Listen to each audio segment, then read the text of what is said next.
Vamos ao vivo agora, ao vivo não, mas a gente está com imagens recuperadas da fala de Donald Trump, fala de agora a pouco. Vamos ouvir com tradução da nossa equipe, tradução simultânea de Denise Bobadilla.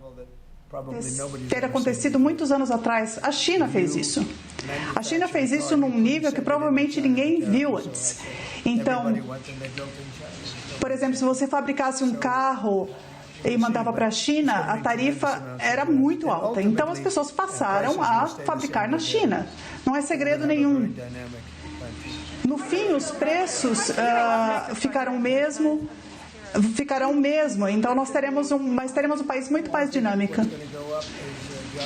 Presidente, quem o senhor acha que os eleitores vão responsabilizar por isso? Eu acho que depois que eles testemunharam que os empregos estão subindo e que os preços podem mudar no curto prazo, mas depois vão melhorar muito, vão cair muito, eu acho que os produtores rurais vão ser muito beneficiados, porque nossos produtos estão sendo prejudicados pelo último governo. O último governo odiava os produtores rurais. Eu acho que eles serão muito ajudados agora. Os empregos na indústria também vão aumentar. E se alguém quiser entrar e ver, por exemplo, as automobilísticas e quiserem construir aqui montadoras, eles podem ter algum probleminha no curto prazo, mas no longo prazo eles vão fazer uma fortuna aqui no país. Então, os americanos devem se preparar para preços mais altos no curto prazo? Não foi o que eu disse. Eu acho que ninguém sabe o que vai acontecer, a não ser que os empregos vão aumentar muito em níveis que nunca vimos antes. Eu acho que as taxas de juros vão acabar caindo por causa disso, e elas vão junto com as tarifas, elas caminham junto. Eu acho que os preços para algumas coisas podem cair, e vão acabar caindo mesmo. E tem um prazo para essa revisão. Quando essas tarifas passarão a ser implementadas? Eu acho que o Howard pode responder isso, o nosso secretário do Comércio. Os estudos devem estar completos até 1º de abril, e nós daremos ao presidente a oportunidade para começar no dia 2 de abril. Então, eles estarão prontos no dia 1º de abril, serão entregues para o presidente esses estudos, mas se eles derrubarem suas tarifas e os preços para os americanos começarem a cair, a nossa produção começa a subir, essa é uma via de mão dupla, e isso é o que a gente chama de reciprocidade. Olha, eu falei com muitos CEOs e eles amaram. Eu acho que isso vai tornar o nosso país de fato próspero. Eu acho que isso acaba trazendo algo para 36 trilhões, para pagar a dívida de 36 trilhões. Eu acho que é um grande dia para o nosso país. O senhor falou antes em relação à questão de preocupações com acordos com a União Europeia. Olha, até o momento, eles têm um imposto, um IVA de 20%, e eles cobram muitas taxas. E a União Europeia ela é muito dura nas nossas empresas. Eles processaram a Apple, processaram o Google, processaram o Facebook, muitas empresas americanas. E os números são alarmantes, porque o sistema judicial acaba não sendo muito bom para as nossas empresas. A Apple teve que pagar, acho que, 16 bilhões de dólares em multas, num caso nos tribunais. Isso foi chocante, porque as pessoas achavam que eles ganhariam o caso. Então, eles são muito duros.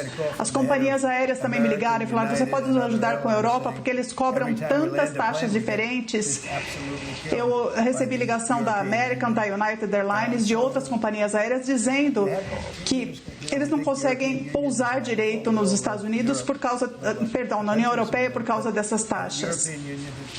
Nós todos amamos a Europa, a União Europeia é uma coisa fantástica, mas a União Europeia tem sido terrível no comércio. O Canadá também tem sido muito ruim no comércio, mas agora o Canadá está começando a pagar. E o Canadá precisa ser duro também nas forças militares, porque eles têm um custo militar muito baixo. Eles acham que nós podemos protegê-los. O Canadá vai ser algo bastante interessante, porque nós não precisamos dos produtos deles e eles sobrevivem porque nós temos porque nós compramos 95% do que eles produzem. E o Canadá, às vezes as pessoas dão um sorriso, dão uma risada, enfim, falam que é uma boa ideia. Mas acho que no Canadá os impostos vão cair muito, a segurança vai aumentar muito, coisas incríveis podem acontecer para o Canadá. E por que a gente deveria pagar 200 bilhões de dólares por ano em subsídios para o Canadá, se eles não são um Estado? A gente faz isso para um Estado do país, mas não para outro país. Então, acho que o Canadá seria um candidato muito sério para ser o nosso 51º Estado.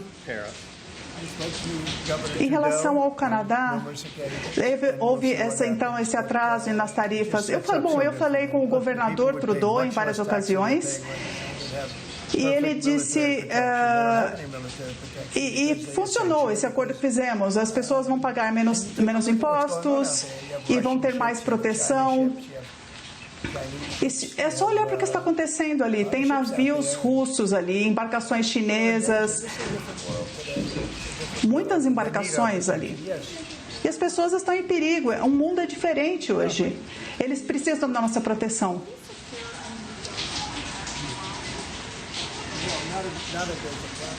O senhor acredita que novos contratos do governo... Não há conflito em relação a contratos do governo. Nós faremos tudo sem conflito.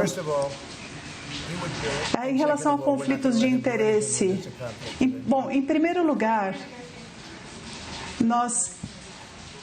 ele não faria nada que seja em conflito de interesse e nós não deixaríamos que haja negociação desse tipo. Há discussões agora a respeito... Olha, eles não têm tratado a gente com justiça. Nós fomos muito bons com a OTAN. Quando, no meu primeiro governo, eu aumentei os valores que os governos dos países deveriam pagar. Eu acho que eles tiveram um momento ruim naquela época, enfim, porque eu falei à época que nós não os protegeríamos se eles não pagassem, e eu disse isso à época, e o secretário-geral depois disse que foi a melhor coisa que aconteceu eu ter dito isso, porque eles começaram a pagar. Eles não tratam a gente corretamente. Se olharmos, por exemplo, a Ucrânia, nós demos mais de 200 bilhões de dólares a mais do que a Europa. E por que fizemos isso? Ou pense na OTAN, por exemplo, ou o Canadá. O Canadá é quem paga menos. Eles são os que pagam menos na OTAN. Então, o Canadá está tendo uma grande vantagem. E eles pagam algo que é um pouquinho justo para que eles possam ser bem-sucedidos como país. E eu acho que é por isso que eles deveriam se tornar um Estado. Em relação às suas expectativas, em relação aos parceiros fazerem concessões para aplicar as tarifas, quais são as suas expectativas? Eu acho que muitas serão aplicadas. O que eles tiverem de pagar, pagarão. Eu acho que por exemplo, a União Europeia baixou os seus impostos em carros. E eles eram 5 vezes maiores e eles baixaram para exatamente o que a gente cobra. Eu acho que foi anteontem, não? Que eles fizeram isso. Olha, o senhor espera exceções? É um sistema simples. Eu acho que não haverá. No caso da Apple, por exemplo, eu dei uma isenção a eles no primeiro governo, porque a Samsung, na Coreia do Sul, e não precisava pagar os impostos. E a Apple fazia muitos produtos na China, e isso não seria justo à época. Mas isso agora se aplica a todos. É uma maneira muito mais simples de fazer isso. O senhor falou ontem com o presidente Putin da Rússia e o presidente Zelensky respondeu que qualquer acordo não pode ser feito sem a ajuda da Ucrânia.